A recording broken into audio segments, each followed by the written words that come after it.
সভাপতি, উপস্থিত কেন্দ্রীয় নেতৃবৃন্দ এবং জেলা নেতৃবৃন্দ, আসসালামু আলাইকুম এবং সামনে উপস্থিত জনগণ, আসসালামু আলাইকুম। দেশ যদি দুইবার স্বাধীন হয়, 71 সালে যেমন স্বাধীন হয়েছিল, এখন জমিদার আওয়ামী লীগ বলে, কিন্তু আমরা বাস্তবে সেটা দেখতে পাইনি।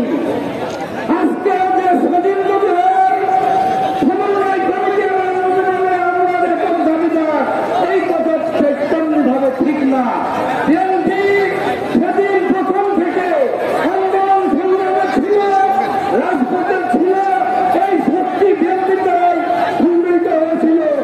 আজকে তার অনুপ্রেরণাতে বেগম জিয়া সেদিন বাড়ি ফিরে করে দেয়, সেদিন তার অসুস্থ, তাকে চিকিৎসা করতে দেয়নি, সেদিন তার ছেলেকে সেদিন বাইরে পড়েছে, মৃত্যুবরণ করেছে।